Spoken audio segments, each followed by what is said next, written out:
Hey everyone, my name is Dante and welcome back to Story Hub, your hub for the best stories on Reddit. Am I the idiot for despising my mentally handicapped sister? The title makes me sound horrible, but hear me out. My sister is severely autistic. She requires attention almost 24/7 and cannot be left alone. She is nonverbal and cannot take care of herself at all. Despite the fact that she is only 12, she is extremely destructive and violent and destroys anything she gets her hands on. I hate her. That should be wrong to say, but it doesn't feel like it. I was only 6 years old when she was born, and since then I've never solely had my parents' attention. Even since I can remember, the world has revolved around her. I was moved out of my room into the basement at 7 because she needed to be in the room next to my parents. All of my toys as a child were destroyed by her, and my parents simply ignored me when I complained. Even when I was 14 and she destroyed a Mac my school gave me, I was in the wrong. Along with this, I am expected to take care of her and drop everything I do for her. I can never make plans with a friend because my parents expect me to be there if they need me to take care of her. Even when I do somehow get time to myself, I am required to leave if they need me. If I do not, then I am punished. The recent example of this is when I went to see the new Spider-Man movie and was grounded because I turned my phone off in the theater. It seems as if I am nothing more than a slave to them, and anything involving her simply overshadows me. This last week I was chosen to give a speech at a school event.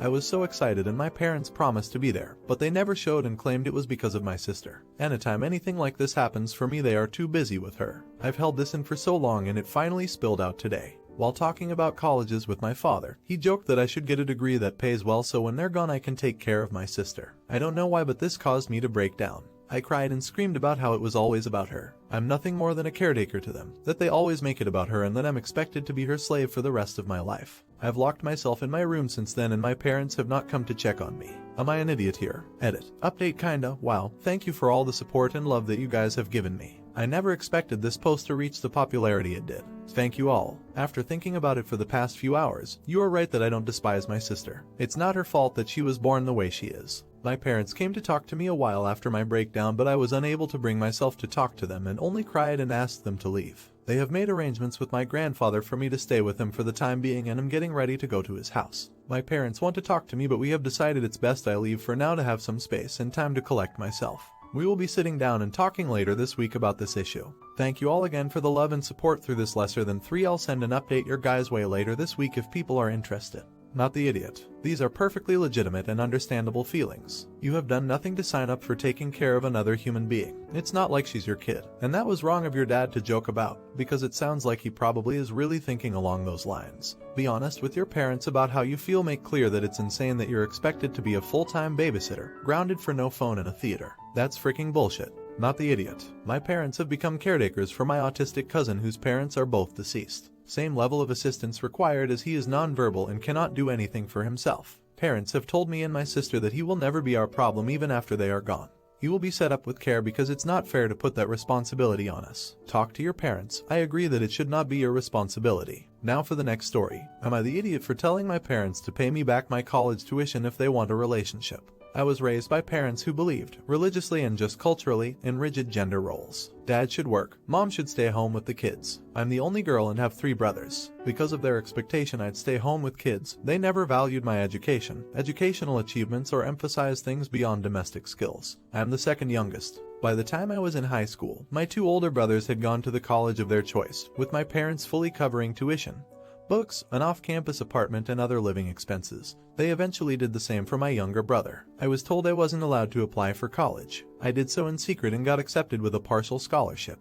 I didn't tell them I was moving out until a week before I left, with essentially nothing but what a few friends gave to me that their parents bought them for college. I took engineering, and had to work, take on debt, and struggle. My parents and I have barely spoken for years. I'm married now and expecting our first child, and they asked to meet up. We met at a park, and they said they were sorry if they caused me pain but would like a relationship now. I asked them specifically what they were sorry for. They wouldn't elaborate and just said they wanted to move forward. I said that wasn't sufficient. In the end, I said they could prove they were sorry by forwarding me the $100 my degree and college expenses were, just like they did for my brothers. My mom burst into tears. My dad said I wasn't being serious and I just left. Since then, I've been getting calls from my brothers telling me I'm being immature and hurtful. I don't think so at all. Not the idiot. Hi from another engineer from a family filled with rage that she has all the talent that the boy was never up to. As far as I can see, your answer to them was perfect. It was very fair, and if they have fixed their appalling bigotry issues, they would be falling all over themselves begging you to take the money. Since they clearly have not fixed their bigotry, you don't want them around your child.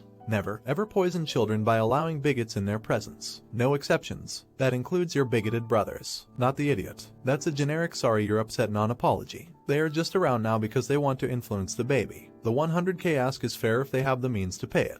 Not the idiot your parents unfortunately can't prove that they're sorry because they aren't. Tell your brothers you know what else is immature and hurtful. Sexism, parental neglect, and forcing your child into debt. Now for the next story. Am I the idiot for switching to regular milk to prove my lactose intolerant roommate keeps stealing from me? Me and 2 other guys share an apartment together and we split all the bills. The only thing we don't split costs on is groceries. Everyone's in charge of buying their own food and we don't touch whatever doesn't belong to us in the fridge. We put our names on everything so no one gets mixed up. This issue has been going on for almost a year and I'm sick of it.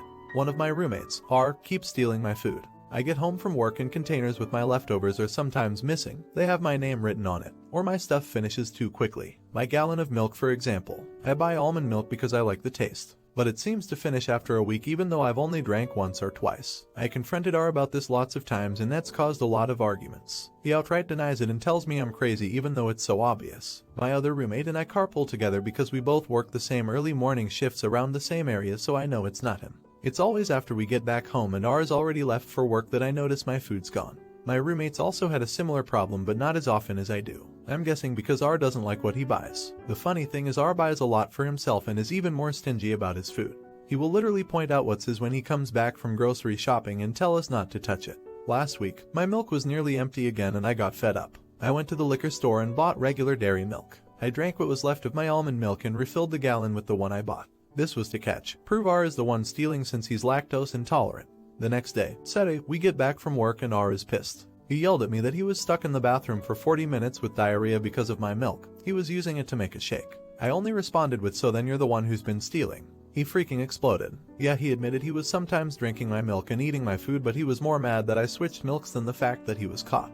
I told him I wouldn't have done that if he'd just stopped taking my stuff from the fridge or at least told the truth instead of trying to make it seem like I was making it up. My roommate backed me up and thought it was kinda funny he got payback for stealing from us. It's a little tense and my roommate told me R is trying to convince him to agree to kick me out. Little does he know we're both looking to move somewhere else together cause we are sick of his shot. I told some buddies what happened and a few think I was an idiot for that. I feel like I'm not in the wrong here. He was taking my food and not even owning up to it and I wanted to prove it. Does that make me an idiot? Not the idiot. It's your food. You could have put your medicine in it or even your pet's medication in it. You could have put a laxative in it or even syrup of ipecac. And I would still say, not the idiot. When people steal food, lie about it and don't replace it, they reap what they sow. Food is expensive, especially milk substitutes. Without replacing the food, he was essentially stealing money from your wallet. Not the idiot. I read a story from a manager where something similar occurred. Opus liked spicy food and the food thief ate it, then reported Opus to HR for trying to poison him. Eventually, Opus got fired after HR agreed with the food thief. Opus got a lawyer and a story came out that HR and a food thief were in a relationship. Company owner fired both offenders and hired Opus back with increased pay. Dude sucks for stealing your food and I would have done the same thing.